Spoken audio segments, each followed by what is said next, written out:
Assalamualaikum warahmatullahi wabarakatuh. Berjumpa lagi dengan saya Bu Muswiro. Di sini saya akan menjelaskan tentang rencana pembelajaran semester atau RPS metodologi keperawatan.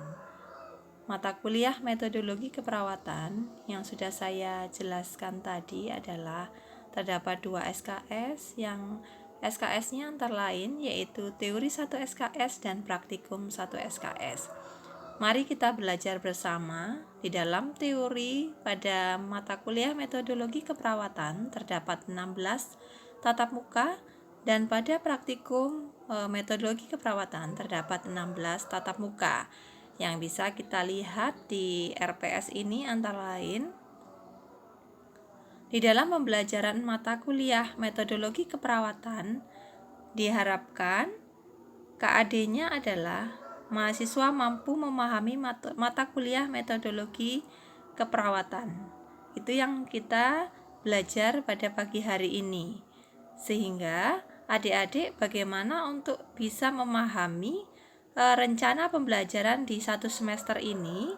Adik-adik bisa melihat pada minggu atau pertemuan pertama kita kemampuan akhir yang diharapkan dalam teori atau dalam pembelajaran ini apa begitu.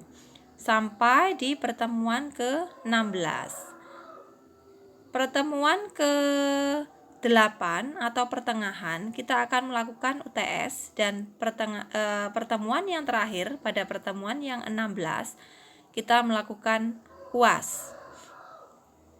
Di sini coba kita perhatikan di pertemuan kedua. Pertemuan kedua ini nanti kita akan membahas tentang apa begitu. Jadi adik-adik sudah tahu dan bisa melihat di RPS yang sudah kita susun bersama dengan tim. Antara lain adalah KAD-nya atau kemampuan akhir yang diharapkan itu atau disebut KAD atau disingkat KAD adalah pertemuan kedua diharapkan mahasiswa mampu memahami konsep berpikir kritis dalam pengambilan keputusan, sehingga adik-adik bisa mempersiapkan mendownload materinya dulu, terus kemudian bisa mencari materi yang lain atau literatur yang lain dari sumber, bisa dari buku, dari jurnal, ataupun dari yang lainnya, sehingga pada saat proses pembelajaran adik-adik atau kita semuanya bisa aktif dalam kegiatan pembelajaran. Nanti, selain KAD yang diperhatikan, bahan kajian juga diperhatikan. Selain itu juga, adik-adik bisa melihat, di pertemuan kedua ini misalnya bentuk tugasnya apa ya, begitu. Sehingga adik-adik bisa melihat dan memperhatikan dan menyiapkan, gitu ya. Misalnya di pertemuan kedua, mahasiswa diharapkan sudah membaca materi sehingga adik-adik bisa mendownload materinya. Kalau materinya kemudian adik-adik kalau belum punya materi bisa mencari literatur yang lainnya.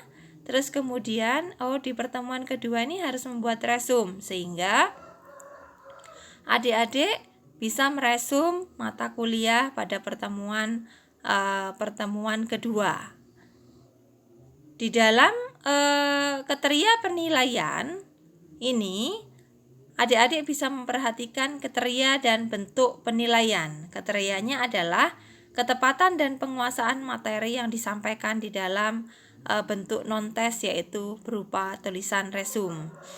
Yang perlu diperhatikan lagi adalah adik-adik bisa melihat RTM, rancangan tugas mahasiswanya.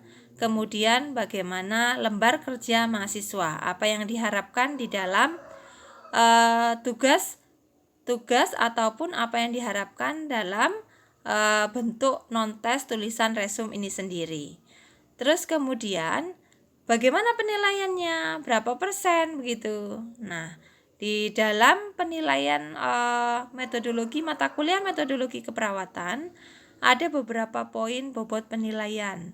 Ada penugasan, ada kuis, ada misalnya pretest, posttest, terus kemudian ada UTS, ada UAS, ada praktikum, sehingga nanti nilai-nilainya itu akan kami jadikan satu menjadi nilai akhir dari panjenengan semuanya. Saya beri contoh bentuk lain. Misalnya di pertemuan keempat ini, mahasiswa diharapkan mampu memahami perbandingan metode ilmiah dan proses keperawatan sebagai metode penyelesaian masalah. Di dalam konsep ini bisa juga dosen pengampunya membuat bentuk yang lainnya, tidak hanya resume, bisa pretest, bisa posttest, atau bisa kuis. Sehingga bagaimana kalau kuis? Berarti adik-adik bisa mengerjakannya di e-learning atau MMP yang ada di adik-adik. Nah, kalau kita melihat penilaiannya berapa persen begitu, sehingga di setiap tugas yang kita kerjakan itu ada bobot penilaiannya, sehingga diharapkan kepada anak-anakku semuanya, kerjakanlah tugas yang ada dengan baik, kemudian lakukan dengan yang terbaik. Insya Allah kita semuanya akan bisa mewujudkan atau kita bisa melalui proses pembelajaran mata kuliah ini dengan baik. Begitu. Kemudian saya jelaskan yang praktikum. Di praktikum sama ada 16 tatap muka. Di 16 tatap muka ini sendiri misalnya pertemuan pertama. Di pertemuan pertama ini adik-adik bisa memperhatikan di praktikum. Di praktikum pertemuan pertama, ini indikator yang dilihat apa? Berarti LPHP 7. Nanti adik-adik bisa melihat LPHP 7 itu bentuk tugasnya seperti apa. Oh, studi kasus. Berarti di sini ada kasus-kasus yang akan ditampilkan dan adik-adik bisa menganalisis dari kasus yang ada dan bisa mempraktekannya.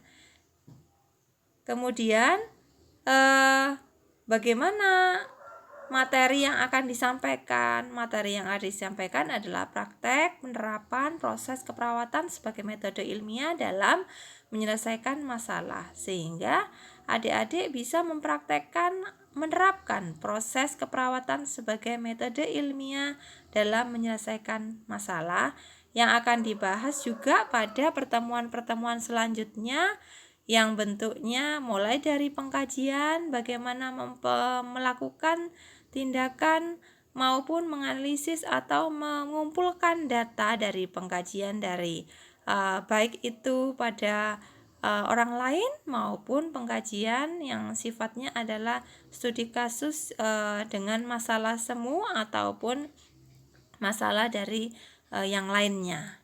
Begitu.